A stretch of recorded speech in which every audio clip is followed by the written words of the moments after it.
Does your OCD make you read and then reread and then reread again? You're not alone. We're going to talk all about it. Stay tuned. That's what's up next.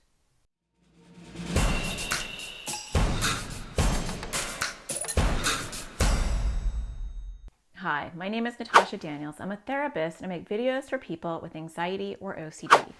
And today I want to talk to you about something that's actually really common, but often goes missed. And that is the OCD issue of reading and then rereading and rereading. Is that you? Are you like, yes, I have to reread things over and over again? Well, I'm going to talk to you about why that happens and how to crush that OCD theme. But before we get started, don't forget to hit subscribe, hit the bell so you get notified. I make new videos every Thursday. Okay, let's talk about this reading thing. So the reason why people do this will be different because everyone has different intrusive thoughts or feelings. Some of the common ones are an intrusive thought that says, are you sure you got what you were reading? Did you understand that? Maybe you should read it again so you can fully understand it. One aspect of OCD is uncertainty. And so you'll find that uncertainty, like not 100% sure, is in a lot of different OCD themes and a lot of different intrusive thoughts or feelings. And so the uncertainty is, did you fully understand this? Right? I'm not sure if I fully got it. And in OCD likes the, did you fully do this? Did you fully check the locks? Or did you fully brush your teeth? Or did you fully understand what you were reading? So that's very common. Another intrusive thought or feeling could be, did you understand that word? That was a word you didn't understand. Maybe you need to reread it. Did you pronounce it correctly? Maybe you need to do it again. Do it again. It didn't feel just right. So sometimes it can be a just right type of theme. And maybe you have just right issues in a lot of other areas. Or it could be a moral OCD theme. I don't want to be a bad person. I'm supposed to read this chapter. Did I just read that line? Or was I not paying attention?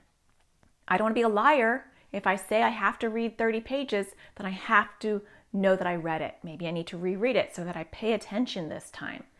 I'm going to read it again so I pay attention because I'm uncertain. Did I pay attention? So those are just a few examples of some intrusive thoughts or feelings that can happen while you're reading. They'll be different for each one of you, but the bottom line is you have an intrusive thought or feeling that makes you feel like you have to do something. And OCD is always about an intrusive thought or feeling and then the need to do or avoid something to get some brief relief. We call those compulsions, right? And so the compulsion is what grows the OCD. It's the action or the avoidance that grows the OCD. We can't control the intrusive thought or feeling. That will come. But we can control this part. What do we do about it? And so what does OCD want you to do? Well, OCD is really bossy. And so it might say, reread. That's a really, really common compulsion. It's an action that's going to grow your OCD. So OCD will say, reread that next line.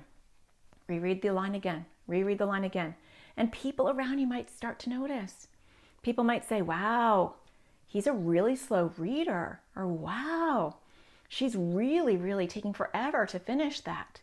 And if you're in school, maybe it's really impacting your assignments or your grades. Or maybe OCD says, you shouldn't read at all. It's too overwhelming. And so you avoid. Avoidance is a compulsion. It's still in this category.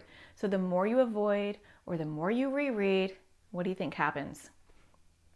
The more your OCD grows. And that is so frustrating because you will get some brief relief. There's always a little brief relief in any OCD, intrusive thought or feeling, and then the compulsion. There's always a brief relief when you do that compulsion, but then it comes back and it grows bigger. Read that again, read that again, read that again. That's not going to get rid of the problem. It might feel like that's the solution because that's what OCD is telling you, but the more you avoid reading and the more you reread, the more this problem is going to grow. Nobody wants that. So you might be like, well, then what do I do, Natasha? It feels horrible. Like any other theme. And I made a YouTube video about how it doesn't matter what theme it is, the same exact principles apply. You are going to do the opposite of what OCD wants. You're going to push back on OCD. Maybe I don't understand it fully. I may or may not understand that word. I may or may not understand that line. I may or may not understand this book. Oh well, but you have to, says OCD. Do I? right? Because it will never be satisfied. OCD will never be like, you know what, you fully got that line. Let's move on. No, it might give you a little false hope. Okay, you got that line. Then you read the next one. Ooh, did you get that line? I don't know. The next chapter, did you get that chapter? I don't know. It will come back.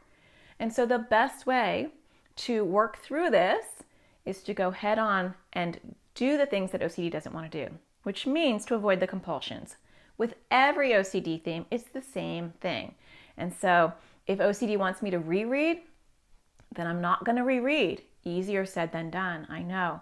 But you can do exposures. Exposures are triggering OCD on purpose and not doing what OCD wants. So maybe I will take a ruler or a piece of paper and I will hold it over the words that I'm reading as I read them so I can't go back. So it kind of is a blocker initially because my eyes want to go back to the next line so badly that I might not be able to control it. So I'm going to block those words as I'm reading them. Now we don't want to do that long term because even that can turn into a compulsion. But we want to do that as a baby step. Now I'm going to try to read and I'm not going to go back. And I'm going to make a mental note. I'm not going to go back. I'm going to just read this. And if I don't understand it fully, I'm going to say, oh, well, I may or may not understand it. We're leaning into the discomfort that OCD is trying to give us. And then eventually, as that becomes easier, I'm going to take away the paper or the ruler and I'm going to read and I'm going to try to see how far I can go without rereading the line before it. We're going to just start exercising that OCD muscle. And then when that is okay, you're going to do something even harder. You're going to build up to this though, right? So maybe I will get a book that I don't care about, that's not important or whatever, and I'll get a black Sharpie and I might cross out. I'll have somebody else cross out some words on there. I don't want to do it myself because I don't want to know what the words are because that is going to really bother my OCD. And so I'm not going to ever be able to fully understand it or able to fully read it because it's already blocked out. Now, if you don't want to ruin a book, I totally get that. You can get some colored tape and just cut it into like little thin strips, and you can painter tape would be good because you can peel it back off, and you can use sticky notes and you can just cut them and you can put them on certain words or certain paragraphs. You can avoid certain pages so that you are missing some of that story. And what you're trying to do, and what you're trying to do with any OCD theme, is just learn how to sit with the discomfort that OCD wants to bring you.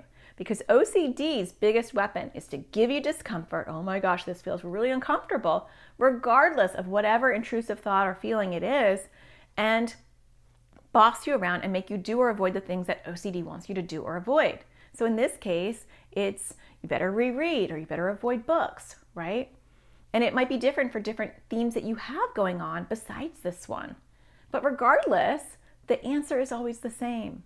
I want to make OCD uncomfortable. OCD is telling me I can't handle this discomfort. And so the best way to crush OCD is to prove to OCD that I'm not going to listen to you and I'm going to learn how to sit in all this discomfort that you're bringing me, learn how to handle it, learn how to tolerate it, and be okay. When you do that, OCD's screaming gets quieter and quieter until it's just this little annoying gnat that you can just push away and say, I'm reading regardless of whether you want to annoy me or not. And that is how you get through OCD. You can't avoid OCD, and you certainly can't make OCD happy by giving in. It will never be satisfied. So I hope that you will start reading again. So many people love reading, and OCD will tackle the things that you love. And so if you loved reading and you're passionate about reading, of course it's going to tackle that because that's what it does. So start reading again, start small if you need to, do some of these exposure ideas that I talk about, and start building up your OCD muscles so that you can get back to doing the things that you love. And we all have to read regardless of whether we love it or not, and we don't need OCD as a sidekick when we're doing it. So I hope that you find the sparkle in everything you do, and I'll talk to you again next Tuesday. Take care.